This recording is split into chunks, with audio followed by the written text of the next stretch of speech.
బొమ్మలు తయారు చేసే కంపెనీ ఇప్పుడు హ్యూమనాయిడ్ రోబోట్స్ తయారు చేస్తుంది. Welcome to update number 65 in part of 128.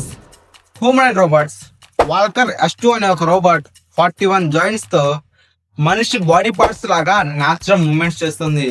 And 15 kgs వరకు హెవీ వెయిట్ లిఫ్ట్ చేయగలదు. And 1.5 meters height. Semiconductors నుంచి ఎయిర్ కార్డ్స్ వరకు అన్ని హెవీ లిఫ్టింగ్ హ్యాండిల్ చేయగలదు.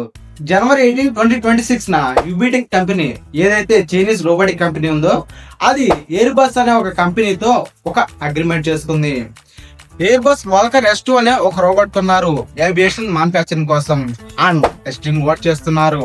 అండ్ ఎక్స్ట్రాగా కొత్త న్యూ అప్లికేషన్ కూడా యాడ్ చేస్తున్నారు. అయితే యుబిటెక్ కంపెనీ ఎయిర్ బస్ తో డీల్ చేసుకోవడం వల్ల గ్లోబల్ వైజ్ గా 5 సెక్టార్స్ లో ఈ హ్యూమనాయిడ్ రోబోట్స్ పనిచేయనున్నాయి. అంటే 5 సెక్టార్స్ ఆఫ్ జాబ్ రిస్క్ లో పడింది. Aviation manufacturing, automotive manufacturing, 3C electronics, semi conductors and smart logistics. 2025 లో 200 million orders వచ్చాయి. 500+ రోబోట్స్ డెలివరీ అయ్యాయి. అండ్ 1000th రోబోట్ ఇప్పుడు రెడీగా ఉంది.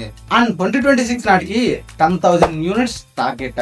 డిమాండ్ చాలా ఎక్కువ.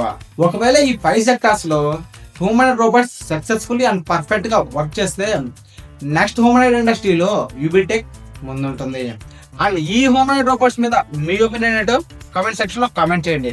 అండ్ నెక్స్ట్ వీడియో చూడాలన్నా సబ్స్క్రైబ్ అండ్ ఫాలో వచ్చాం మాకే.